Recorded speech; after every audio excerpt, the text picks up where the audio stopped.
Hey. Yo, Jeremy, it's Cliff Booth. Hey, you want to grab some brews tonight? No. I can't today, bro. Not tonight. I'm sorry. All right, well, don't worry about it. And remember, don't cry in front of the Hispanics. All right, talk to you later, man. Okay, bro, whatever. Okay, bye. So, Quentin Tarantino's ninth studio film. I've seen it, you've seen it, let's talk about it. Here we are in the movie flick special, the second episode, number 2. We're coming at you. Here we go. So, it's racist. I hate it. I hate the scene with Bruce Lee. We're done. Okay, so Once Upon a Time in Hollywood is Q-Tip Toronto's 9th studio film. Everyone's probably at least seen one of his movies. He has pretty recognizable style. A lot of people generally really enjoy his films. And they are well made, they're well directed. He's a talented director. He has made a lot of really iconic films. Obviously, everyone's seen Pulp Fiction, or Jackie Brown, or Reservoir Dogs. These movies are like pretty much American cinema canon. Whether or not you decide that you like them or not is arguable. I mean, I do believe that Quentin Tarantino over time has developed like an infamous reputation as being like the auteur director of like the dude bro, like ascended normie cinephile. And I don't really think that that's necessarily fair. I think that in a lot of his movies, he really mixes gratuitous violence, enjoyable, fun schlock cinema with like a lot of heady themes. For example, like I'd say that like most of his shtick is repurposing B movies and the tropes and the qualities of fun, dumb, schlocky movies from the 80s and 90s and repurposing them to say something interesting about something. For example, like Inglourious Bastards is kind of like a take on like the World War II movie, and it takes scenes from Triumph of the Wills, thematically, visually, and musically, ties that to that original film in order to say something interesting about violence in general. Jackie Brown is obviously American blaxploitation film. Say something interesting about sexism and feminism in general, especially in that time period. And Django Unchained has a lot to do with let's say Foucauldian power dynamics. And it's generally just like a very interesting mix between heady themes and enjoyable, fun popcorn schlock. Also, a thing that he also likes to do a lot is to make really, really long movies. And all of those things are true in this movie, save for the expansion of any interesting themes. This movie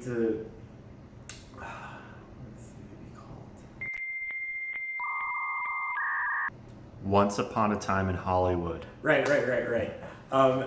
This movie uses a lot of the visual iconography of a specific time period in American movie making history, specifically the post-war but pre-1978 era American filmmaking. So this would probably be around when the Manson murders were happening, when the flowery like schmaltz of like the post-war era was starting to fade. People were starting to get more critical and cynical about the way the world was going, and it kind of was reflected in art, and also kind of met to a critical point when specifically the Manson murders happened, when Sharon Tate was murdered. And I think that the movie is specifically trying to not only like harken back to the time in like a nostalgic way, but then kind of uses that tension of narrative, knowing that everything is going to become way worse, way more cynical, way more hard and difficult over time past that. And I think a lot of the movie, when it is good, specifically holds on to those themes. The movie specifically is about two characters. One could say it's kind of like a buddy comedy. Leonardo DiCaprio as a washed-up cowboy actor, and his stuntman Cliff Booth, who's played by Brad Pitt. A lot of the movie, it takes place in these characters' headspaces, and you really do get to know these characters really well, and they are pushed very compellingly by two really good performances by two really great actors. And I think that most of the time when they get the spotlight, the movie is compelling. Where I have issues with the movie is that, for me personally, I don't think that the movie really needed to be as long as it ended up being.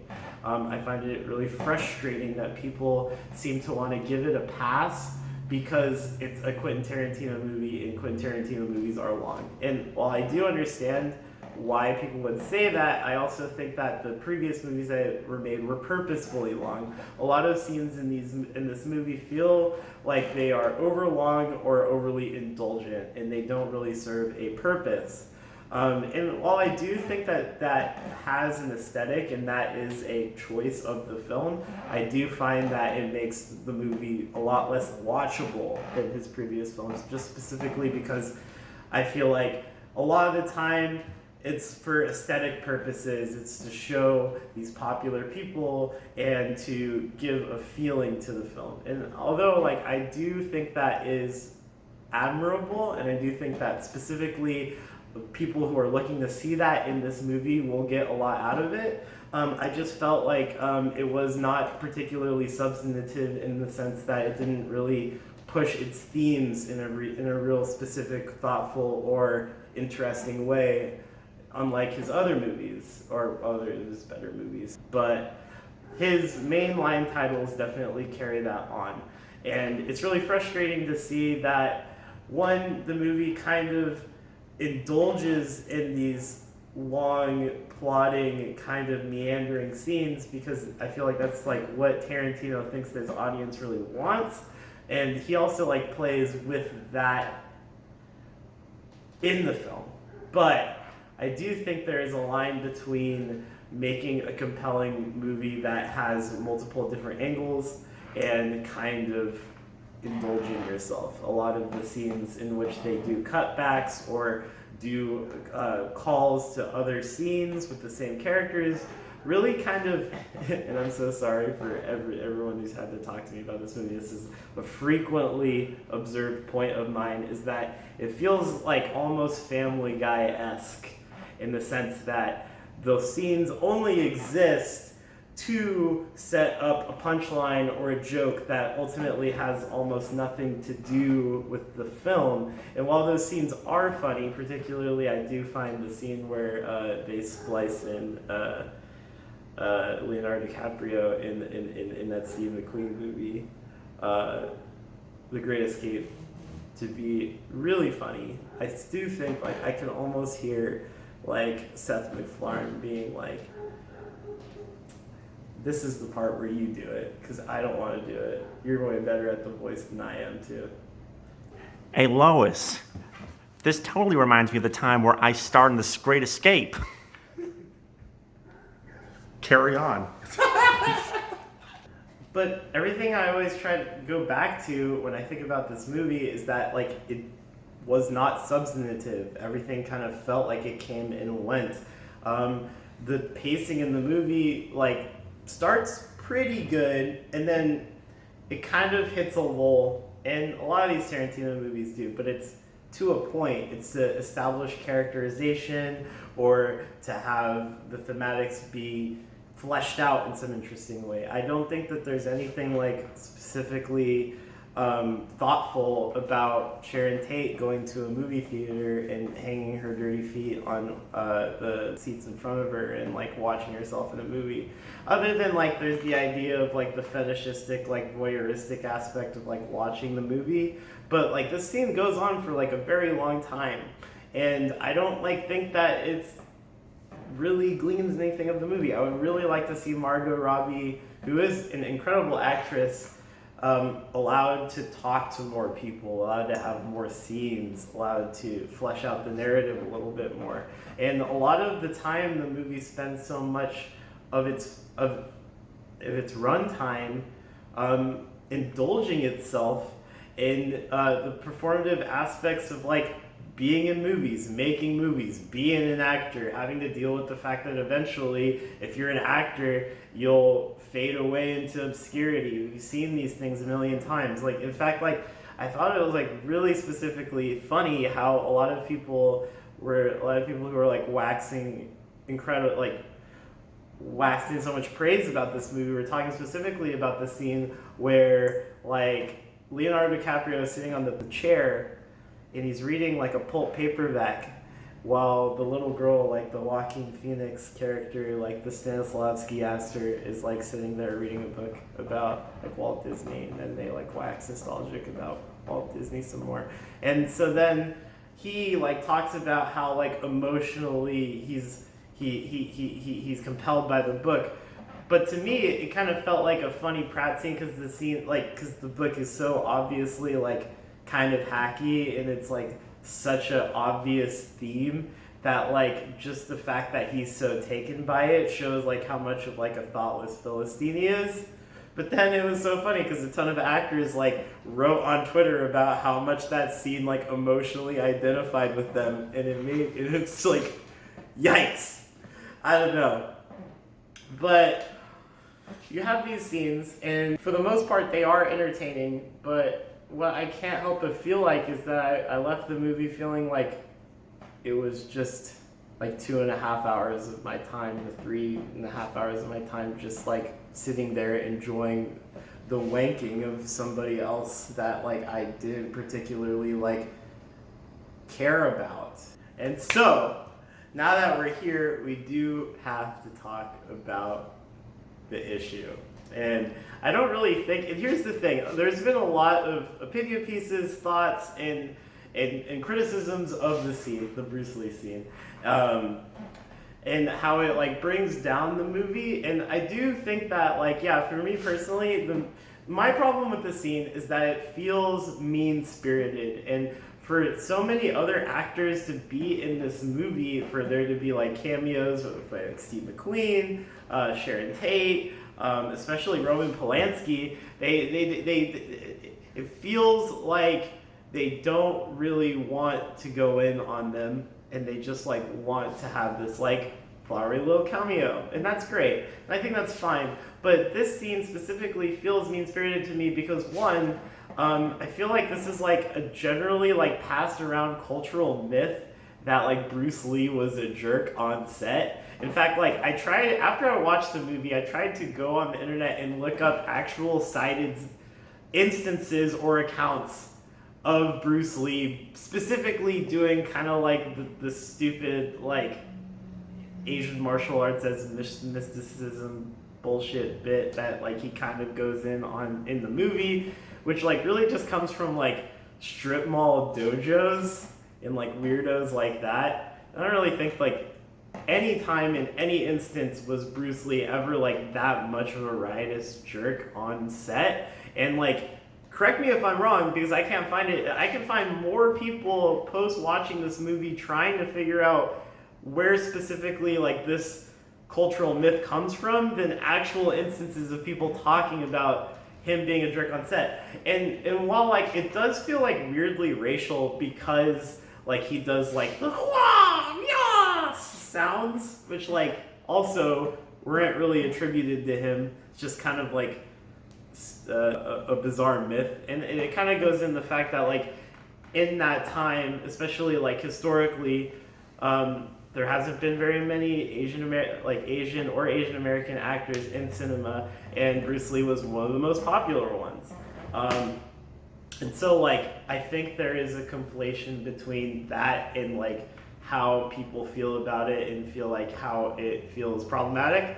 And although I don't think it ruins the film, it just seems like a really gross, mean Pratt scene for a not so funny joke at someone's expense. And I don't really like it. I'm willing to like pass on it because the rest of the movie like doesn't really feel that way. It just feels gross. And I think it's worth talking about.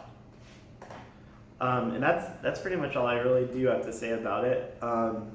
about that scene specifically.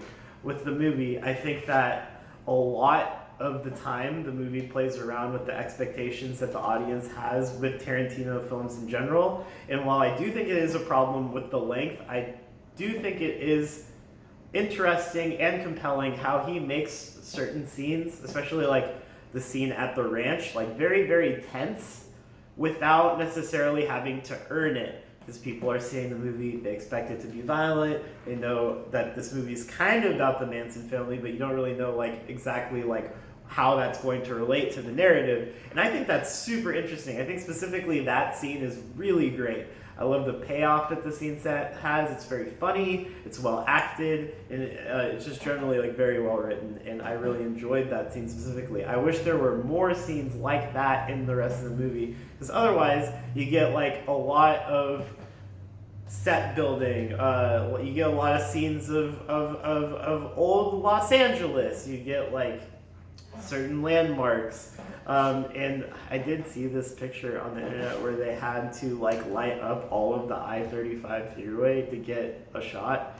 I don't know if it was I-35 freeway, the 405, and that must have been like crazy expensive and a lot of work. And I admire them for that, because some of the most memorable shots in the movie are big panning shots of people being in LA, and there's generally like an aesthetic and an emotional quality to that I think it was really enjoyable in the movie, especially being from California. I did really personally enjoy it, and it made me feel warm inside in a certain way. I don't know what that feeling is. It might be nostalgia, who knows. Like, in conclusion, well, the movie is extremely competently directed, written, filmed. I did not find it to be particularly memorable in any real sense, and ultimately I found it to be one of his worst movies.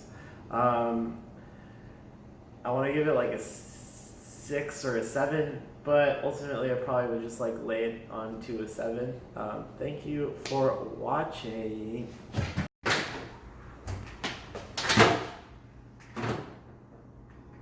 What the fuck? So, like, should we do, like, the Cliff Booth thing, like I was saying earlier? I don't know, man. I think it's kind of cringe, to be honest with you.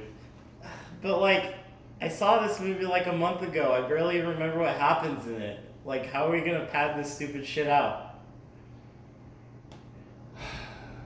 All right, I'll do this for you. Thank you.